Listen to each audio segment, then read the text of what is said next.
ಮೈಸೂರು ನಗರಾಭಿವೃದ್ಧಿ ಪ್ರಾಧಿಕಾರದಿಂದ ಸಿಎಂ ಪತ್ನಿ ಪಾರ್ವತಿಯವರು 14 ನಿವೇಶನಗಳ ಪಡ್ಕೊಂಡಿದ್ರು. ಈ ವಿಚಾರವಾಗಿ ಲೋಕಾಯುಕ್ತದಲ್ಲೂ ಕೂಡ ಈಗ ತನಿಖೆ ನಡೀತಾ ಇದೆ. ಇವತ್ತು ಏನೋ ಈ ಹಿಂದೆ ಮೂಡ ಆಯುಕ್ತರಾಗಿದ್ದಂತಹ ಅದರಲ್ಲೂ ಕೂಡ ಸಿಎಂ ಪತ್ನಿಗೆ 50-50 ಅನುಪಾತದಲ್ಲಿ 14 ನಿವೇಶನಗಳನ್ನು ಮಂಜೂರು ಮಾಡಿದಂತಹ ನಟೇಶ್ ಅವರು ವಿಚಾರಣೆಗೆ ಹಾಜರಾಗ್ತಾ ಇದ್ದಾರೆ. ಈ ಬಗ್ಗೆ ಮಾತನಾಡೋದಕ್ಕೆ ಜೊತೆಗೆ ದೂರದರಾಗಿರುವಂತಹ ಸ್ನೇಹಿತ ಕಿಶೋರ್ ಅವರ ಮಾತಾಡಿಸ್ತಾ ಹೋಗ್ತೀನಿ. ಸರ್, ಇವತ್ತು ಭಾಳ ಪ್ರಮುಖವಾಗಿ ಒಂದು ಪ್ರಮುಖ ಘಟ್ಟ ಅನಿಸುತ್ತೆ ಸರ್ ಈ ವಿಚಾರಣೆಗೆ. ಸರ್, ನಟೇಶ್ ಅವರು ವಿಚಾರಣೆಗೆ ಬರ್ತಾ ಇರುವಂಥದ್ದು. ಹೌದು ಸರ್, ಈಗ ನಾನು ಆರೋಪ ಮಾಡಿದ 50 ಅನುಪಾತ ಅಕ್ರಮ ನಿವೇಶನ ಹಂಚಿಕೆ ಮಾಡಿದ್ದಾರೆ ಅಂತೇಳಿ ಈ ವಿಚಾರದಲ್ಲಿ ಈ ಮೈಸೂರು ನಗರಾಭಿವೃದ್ಧಿ ಪ್ರಾಧಿಕಾರದ ಹಿಂದಿನ ಆಯುಕ್ತರಾದ ನಟೇಶ್ ಮತ್ತು ದಿನೇಶ್ ಕುಮಾರ್ ಪ್ರಮುಖ ಪಾತ್ರವನ್ನು ವಹಿಸಿದ್ದಾರೆ. ಯಾಕಂದರೆ ಅವರ ಒಂದು ಅಧಿಕಾರದ ಅವಧಿಯಲ್ಲೇ 106 ನಿವೇಶನಗಳನ್ನು ಅಕ್ರಮವಾಗಿ ಹಂಚಿಕೆ ಮಾಡಲಾಗಿದೆ. ಹಾಗಾಗಿ ಇವತ್ತು ಅವರು ವಿಚಾರಣೆ ಏನು ಮಾಡ್ತಾರೆ, ಆ ವಿಚಾರಣೆ ಸಂದರ್ಭದಲ್ಲಿ ನನ್ನ ಆರೋಪಕ್ಕೆ ಪೂರ್ವ ಸಾಕಷ್ಟು ಸಾಕ್ಷಿಗಳು ಲಭ್ಯ ಆಗುತ್ತೆ ಅನ್ನೋ ಒಂದು ನಿರೀಕ್ಷೆಯಲ್ಲಿದೆ. ಅವರ ಮೇಲಿರುವಂಥ ಆರೋಪಗಳೇನು ಸರ್ ಈ ಒಂದು ಪ್ರಕರಣದಲ್ಲಿ ಸರ್ ನಟೇಶ್ ಅವ್ರ ವಿರುದ್ಧ? ಸರ್, ಅವರು 106 ಮಂಜೂರಾತಿ ಪತ್ರಗಳನ್ನು ಬಗ್ಗೆ ಆದೇಶ ಮಾಡಿದ್ದಾರೆ. ಅದನ್ನು ಗಮನಿಸಿದಾಗ ಸರ್ಕಾರದಿಂದ 2015 ಇಸ್ವಿಯಲ್ಲಿ ಒಂದು ಅಧಿಸೂಚನೆ ಆಗಿದೆ. ಆ ಅಧಿಸೂಚನೆ ಪ್ರಕಾರ 50-50 ಅನುಪಾತ ನಿವೇಶನ ಕೊಟ್ಟಿದ್ದೀನಿ ಅಂತ ಹೇಳ್ತಾರೆ. ಆದರೆ ಆ ಅಧಿಸೂಚನೆ ನೋಡಿದಾಗ ಆ ರೀತಿ 50-50 ಅನುಪಾತ ನಿವೇಶನ ಕೊಡಬೇಕು ಅಂತೇಳಿ ಎಲ್ಲೂ ಉಲ್ಲೇಖ ಇಲ್ಲ. ಮತ್ತು 20-11-2020 ಮೈಸೂರು ನಗರಾಭಿವೃದ್ಧಿ ಪ್ರಾಧಿಕಾರದಲ್ಲಿ ನಡೆದಂಥ ಸಭೆಯಲ್ಲಿ 50-50 ಅನುಪಾತ ನಿವೇಶನ ಹಂಚಿಕೆ ಮಾಡಬೇಕು ಅನ್ನೋ ಬಗ್ಗೆ ನಿರ್ಣಯ ಆಗಿದೆ. ಆ ನಿರ್ಣಯದ ಪ್ರಕಾರ ಹಂಚಿಕೆ ಮಾಡಿದೆ ಅಂತ ಹೇಳ್ತಾರೆ. ಆದರೆ ನನಗೆ ಬಂದಿರೋ ಮಾಹಿತಿ ಪ್ರಕಾರ ಆ ದಿನ ಒಂದು 50-50 ನಿವೇಶನ ಹಂಚಿಕೆ ಮಾಡಬೇಕಂದ್ರೆ ಯಾವುದೇ ನಿರ್ಣಯ ಆಗಿಲ್ಲ. ನಿರ್ಣಯ ಆಗಿದೆ ಅಂತೇಳಿ ಸುಳ್ಳು ದಾಖಲೆ ಸೃಷ್ಟಿ ಮಾಡ್ಕೊಳ್ಳೋದು ಮಾಹಿತಿ ಇದೆ. ಅದ್ರ ಜೊತೆಗೆ ಆ ಸಭೆಯಲ್ಲಿ ನಿರ್ಣಯ ಆಗಿದ್ರು ಕೂಡ ಅದ್ರ ಬಗ್ಗೆ ಸರ್ಕಾರಕ್ಕೆ ಒಂದು ಪ್ರಸ್ತಾವನೆ ಕಳಿಸಿ ಅನುಮತಿ ಪಡೆದ ನಂತರನೇ ಆ ನಿರ್ಣಯದ ಬಗ್ಗೆ ಕಾರ್ಯರೂಪಕ್ಕೆ ತರಬೇಕೇ ಹೊರತು ಸರ್ಕಾರದ ಅನುಮತಿ ಇಲ್ಲದೆ ಕಾರ್ಯರೂಪಕ್ಕೆ ತರೋದಕ್ಕೆ ಆಯುಕ್ತರಿಗೆ ಅಧಿಕಾರ ಇಲ್ಲ. ಇದೆಲ್ಲ ಗಮನಿಸಿದಾಗ ಏನು ನಟೇಶ್ ಅವರು ಇದ್ದಾರೆ, ಅವ್ರು ತಮ್ಮ ಅಧಿಕಾರವನ್ನು ದುರ್ಬಳಕೆ ಮಾಡಿಕೊಂಡು ಸುಳ್ಳು ದಾಖಲಾತಿಗಳನ್ನು ಸೃಷ್ಟಿ ಮಾಡುವ ಮೂಲಕ 106 ನಿವೇಶನಗಳನ್ನು ಹಂಚಿಕೆ ಮಾಡೋದು ಸ್ಪಷ್ಟ ಕಂಡುಬರ್ತದೆ. ಸಿಎಂ ಅವರ ಪ್ರಭಾವದ ಬಗ್ಗೆ ನಡೀತಾ ಇದೆ ಸರ್. ಇವತ್ತು ನಟೇಶ್ ಅವರು ಕೊಡುವಂಥ ಹೇಳಿಕೆ ಭಾಳ ಪ್ರಾಮುಖ್ಯತೆ ಪಡ್ಕೊಳ್ತಿದೆ ಸರ್. ಸೊ ಯಾವ ರೀತಿಯಾಗಿರುತ್ತೆ ಅಂತ ಸರ್, ಅದೇ ಅವರು ಒಂದು ಖಾಸಗಿ ವಾಹಿನಿಯಲ್ಲಿ ಮಾತಾಡ್ತಾ ಸಂದರ್ಭದಲ್ಲಿ ಪಾರ್ವತಿ ಅವ್ರನ್ನ ನನ್ನ ಅವ್ರ ಮನೆಗೆ ಹೋಗಿ ಭೇಟಿ ಮಾಡಿ ಅವ್ರಿಗೆ 50-50 ಅನುಪಾತ ನಿವೇಶನ ಪಡ್ಕೊಳ್ಳೋಕೆ ಅವ್ರಿಗೆ ನಾನು ಮನವಿ ಮಾಡ್ಕೊಂಡು ಒಪ್ಪಿಸಿದೆ ಅನ್ನೋ ರೀತಿ ಹೇಳಿದ್ದಾರೆ. ಅಲ್ಲಿಗೆ ಈಗ ಜನಸಾಮಾನ್ಯ ಭೂಮಾಲೀಕರು ಪರಿಹಾರ ಕೋರಿ ಸಾಕಷ್ಟು ಅರ್ಜಿನ ಕೊಟ್ಟು ಹಲವಾರು ಸಲ ಪ್ರಾಧಿಕಾರಕ್ಕೆ ಬಂದಿರೂ ಕೂಡ ಅವ್ರ ಬಗ್ಗೆ ಗಮನ ಹರಿಸ್ತಕ್ಕಂಥ ಅಧಿಕಾರಿ ಶ್ರೀಮತಿ ಪಾರ್ವತಿಯವರ ಮನೆಗೆ ಹೋಗಿ ಈ ಮಾತಾಡಿದ್ದು ಈ ಒಪ್ಪಿಸೋಂಥದ್ದು ಅಂತ ಹೇಳಿದ್ರೆ ಅದು ಸ್ಪಷ್ಟ ಗೊತ್ತಾಗುತ್ತೆ ಸಿದ್ದರಾಮಯ್ಯವರ ಪ್ರಭಾವ ಇಲ್ಲಿ ಬೀರಿದೆ ಅನ್ನೋದು. ಅಂದರೆ ಅವರ ಹೇಳಿಕೆಯಿಂದ ಈ ಒಂದು ಪ್ರಕರಣ ಬೇರೆ ರೀತಿಯಾದ ತಿರುವು ಪಡ್ಕೊಳ್ತೇವೆ ಸರ್. ಹಾಗಾದರೆ ಹೌದು ಸರ್, ನನ್ನ ಆರೋಪಕ್ಕೆ ಪೂರಕವಾಗಿ ಬಲವಾದ ಸಾಕ್ಷಿ ಆಗುತ್ತೆ. ಈಗ ನಾವು ಎಲ್ಲ ಏನು ಹೇಳ್ತಾರೆ, ಸಿದ್ದರಾಮಯ್ಯವ್ರಿಗೆ ಪ್ರಭಾವ ಎಲ್ಲೂ ಕಾಣ್ತಿಲ್ಲ, ಅವ್ರ ಮೇಲೆ ಯಾವುದು ಸಾಕ್ಷಿಗಳ ಅಂತ ಹೇಳ್ತಾರೆ. ಆದರೆ ಇವೆಲ್ಲ ಸಾಕ್ಷಿ ಆಗ್ತಾ ಹೋಗುತ್ತೆ. ಜನಸಾಮಾನ್ಯರ ಬಗ್ಗೆ ನಡ್ಕೊಳ್ಳೋ ರೀತಿಗೂ ಈ ಥರ ಪ್ರಭಾವಿ ವ್ಯಕ್ತಿಗಳ ವಿಚಾರದಲ್ಲಿ ಅಧಿಕಾರ ನಡ್ಕೊಳ್ಳೋ ರೀತಿನ ವಿಶ್ಲೇಷಣೆ ಒಳಪಡಿಸಿದಾಗ ರಾಜಕಾರಣಿಗಳ ಅದರ ಪ್ರಭಾವಿ ವ್ಯಕ್ತಿಗಳ ಪ್ರಭಾವಕ್ಕೆ ಒಳಗಾಗಿರೋ ಅಧಿಕಾರ ಸ್ಪಷ್ಟ ಆಗುತ್ತೆ. ನೀವು ಕೂಡ ಸಾಕಷ್ಟು ದಾಖಲೆಗಳು ಕೊಟ್ಟಿದ್ದೀರಾ ಸರ್. ಇವರ ವಿರುದ್ಧವಾಗಿ ಯಾವೆಲ್ಲ ದಾಖಲೆಗಳು ಕೊಟ್ಟಿದ್ದೀರಾ ಸರ್ ಮೂಡಾಗಿ ಇದು ಲೋಕಾಯುಕ್ತಕ್ಕೆ ಸರ್? ಅಲ್ಲ, ಅದನ್ನೇ ಸರ್, ಈಗ ಕಾನೂನಿಗೆ ಮತ್ತು ಸರ್ಕಾರದ ಅಧಿಸೂಚನೆಗೆ ವಿರುದ್ಧವಾಗಿ ಅವ್ರಿಗೆ ಅಧಿಕಾರ ಇಲ್ಲದವರು ಕೂಡ ಅಧಿಕಾರ ಇದೆಯೋ ಅನ್ನೋ ರೀತಿಯಲ್ಲಿ ಸುಳ್ಳು ದಾಖಲೆ ಸೃಷ್ಟಿ ಮಾಡಿ ಮೈಸೂರು ನಗರಾಭಿವೃದ್ಧಿ ಪ್ರಾಧಿಕಾರ ಸೇರಿದಂಥ 100 ಕೋಟಿ ಬೆಲೆ ಬಾಳುವಂಥ ಆಸ್ತಿಯನ್ನು ಬೇರೆಯವರಿಗೆ ಹಂಚಿಕೆ ಮಾಡಿದ್ದಾರೆ ಅಂಥೇಳಿ ಆರೋಪ ಮಾಡಿದ್ದೀನಿ. ಅದಕ್ಕೆ ಪೂರಕವಾದ ಹಲವಾರು ಸಾಕ್ಷಿಗಳನ್ನು ದಾಖಲೆಗಳನ್ನು ಕೊಟ್ಟಿದ್ದೀನಿ.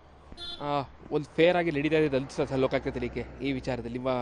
ನೀವು ಕೂಡ ದೂರದರಾಗಿದ್ದೀರಿ ಸರ್. ಲೋಕಾಯುಕ್ತ ಸಂಸ್ಥೆ ಬಗ್ಗೆ ನಮಗೆ ನಂಬಿಕೆ ಇದ್ದರೂ ಕೂಡ ಅಧಿಕಾರಿಗಳ ಮೇಲೆ ನಮಗೆ ನಂಬಿಕೆ ಇಲ್ಲ. ಅದಕ್ಕೆ ಸಾಕಷ್ಟು ಉದಾಹರಣೆಗಳಿದೆ. ಹಾಗಾಗಿಯೇ ನಾವು ಈ ಪ್ರಕರಣವನ್ನು CBI ಕೊಡಬೇಕಂತ ಮನವಿ ಮಾಡ್ಕೊಂಡಿದ್ವಿ.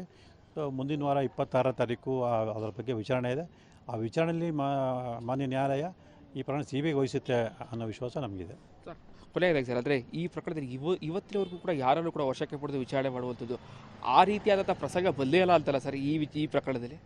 ಸರ್, ಖಂಡಿತವಾಗ್ಲೂ ಬಂದಿದೆ. ಆದರೆ ತನಿಖಾಧಿಕಾರಿ ವಿವೇಚನೆ ಒಳಪಟ್ಟಿದ್ದು ಅಂತ ಏನು ಒಂದು ಇದಿದೆ, ಅಭಿಪ್ರಾಯ ಇದೆ. ಅದನ್ನು ಇವರು ದುರುಪಯೋಗ ಮಾಡಿಸ್ಕೊಂಡು 5,000 10,000 ಲಂಚ ತಗೊಂಡಿರೋಂಥ ಅಧಿಕಾರಿಗಳನ್ನು ಕೂಡಲೇ ಬಂಧಿಸುವಂಥದ್ದು, ಈ ಥರ 106 ಕೋಟಿಗಳ ಸರ್ಕಾರಿ ಆಸ್ತಿನ ಕಬಳಿಸುವಂಥ ಅವಕಾಶ ಮಾಡಿಕೊಡೋಂಥ ಅಧಿಕಾರಿಗಳನ್ನು ರಕ್ಷಣೆ ಮಾಡುವಂಥದ್ದು ಇವೆಲ್ಲ ನಡೀತದೆ. ಇದೆಲ್ಲ ರಾಜ್ಯ ಜನತೆ ಗಮನಿಸಿ. ಹೀಗಾಗಿಯೇ ಆ ತನಿಖಾ ಸಂಸ್ಥೆಗಳ ಮೇಲೆ ಒಂದು ಅಪನಂಬಿಕೆ ಬರ್ತಾಯಿದೆ.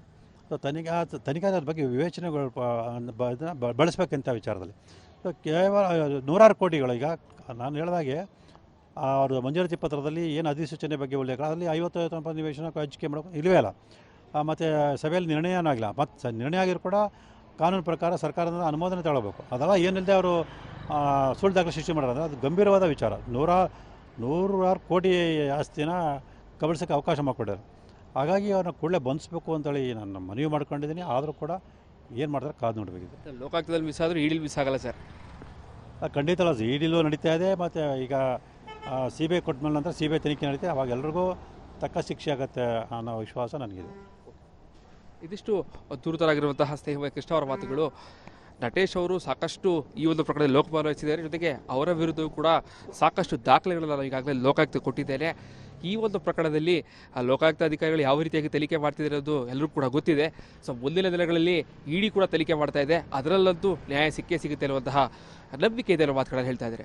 ಕ್ಯಾಮ್ರಾ ಪರ್ಸನ್ ಸಂಜೀವ್ ಜೊತೆಗೆ ವಿನೋದ್ ಪಡವಾರಳ್ಳಿ, ಪಬ್ಲಿಕ್ ಕನ್ನಡ, ಮೈಸೂರು ನಗರಾಭಿವೃದ್ಧಿ ಪ್ರಾಧಿಕಾರದಿಂದ CM ಪತ್ನಿ ಪಾರ್ವತಿ ಅವರು 14 ನಿವೇಶನಗಳನ್ನು ಪಡ್ಕೊಂಡಿದ್ರು. ಈ ವಿಚಾರವಾಗಿ ಲೋಕಾಯುಕ್ತದಲ್ಲೂ ಕೂಡ ಈಗ ತನಿಖೆ ನಡೀತಾ ಇದೆ. ಇವತ್ತು ಏನೋ ಈ ಹಿಂದೆ ಮೂಡ ಆಯುಕ್ತರಾಗಿದ್ದಂತಹ, ಅದರಲ್ಲೂ ಕೂಡ CM ಪತ್ನಿಗೆ 50-50 ಅನುಪಾತದಲ್ಲಿ 14 ನಿವೇಶನಗಳನ್ನು ಮಂಜೂರು ಮಾಡಿದಂತಹ ನಟೇಶ್ ಅವರು ವಿಚಾರಣೆಗೆ ಹಾಜರಾಗ್ತಾ ಇದ್ದಾರೆ. ಈ ಬಗ್ಗೆ ಮಾತನಾಡೋದಕ್ಕೆ ನಮ್ಮ ಜೊತೆಗೆ ದೂರದರಾಗಿರುವಂತಹ ಸ್ನೇಹ ಕಿಶೋರ್ ಅವರ ಮಾತಾಡಿಸ್ತಾ ಹೋಗ್ತೀನಿ. ಸರ್, ಇವತ್ತು ಭಾಳ ಪ್ರಮುಖವಾಗಿ ಒಂದು ಪ್ರಮುಖ ಘಟ್ಟ ಅನಿಸುತ್ತೆ ಸರ್ ಈ ವಿಚಾರಣೆಗೆ. ಸರ್, ನಟೇಶ್ ಅವರು ವಿಚಾರಣೆಗೆ ಬರ್ತಾ ಇರುವಂಥದ್ದು. ಹೌದು ಸರ್, ಈಗ ನಾನು ಆರೋಪ ಮಾಡಿದ 50 ಅನುಪಾತದಲ್ಲಿ ಅಕ್ರಮ ನಿವೇಶನ ಹಂಚಿಕೆ ಮಾಡಿದ್ದಾರೆ ಅಂತೇಳಿ ಈ ವಿಚಾರದಲ್ಲಿ ಈ ಮೈಸೂರು ನಗರಾಭಿವೃದ್ಧಿ ಪ್ರಾಧಿಕಾರದ ಹಿಂದಿನ ಆಯುಕ್ತರಾದ ನಟೇಶ್ ಮತ್ತು ದಿನೇಶ್ ಕುಮಾರ್ ಪ್ರಮುಖ ಪಾತ್ರವನ್ನು ವಹಿಸಿದ್ದಾರೆ. ಯಾಕಂದರೆ ಅವರ ಒಂದು ಅಧಿಕಾರದ ಅವಧಿಯಲ್ಲೇ 100 ನಿವೇಶನಗಳನ್ನು ಅಕ್ರಮವಾಗಿ ಹಂಚಿಕೆ ಮಾಡಲಾಗಿದೆ. ಹಾಗಾಗಿ ಇವತ್ತು ಅವರು ವಿಚಾರಣೆ ಏನು ಮಾಡ್ತಾರೆ, ಆ ವಿಚಾರಣೆ ಸಂದರ್ಭದಲ್ಲಿ ನನ್ನ ಆರೋಪಕ್ಕೆ ಪೂರ್ವ ಸಾಕಷ್ಟು ಸಾಕ್ಷ್ಯಗಳು ಲಭ್ಯ ಆಗುತ್ತೆ ಅನ್ನೋ ಒಂದು ನಿರೀಕ್ಷೆಯಲ್ಲಿದೆ. ಅವರ ಮೇಲಿರುವಂಥ ಆರೋಪಗಳೇನು ಸರ್ ಈ ಒಂದು ಪ್ರಕರಣದಲ್ಲಿ ಸರ್ ನಟೇಶ್ ಅವ್ರ ವಿರುದ್ಧ? ಸರ್, ಅವರು 100 ಮಂಜೂರಾತಿ ಪತ್ರಗಳನ್ನು ಬಗ್ಗೆ ಆದೇಶ ಮಾಡಿದ್ದಾರೆ. ಅದನ್ನು ಗಮನಿಸಿದಾಗ ಸರ್ಕಾರದಿಂದ 2015 ಇಸ್ವಿಯಲ್ಲಿ ಒಂದು ಅಧಿಸೂಚನೆ ಆಗಿದೆ.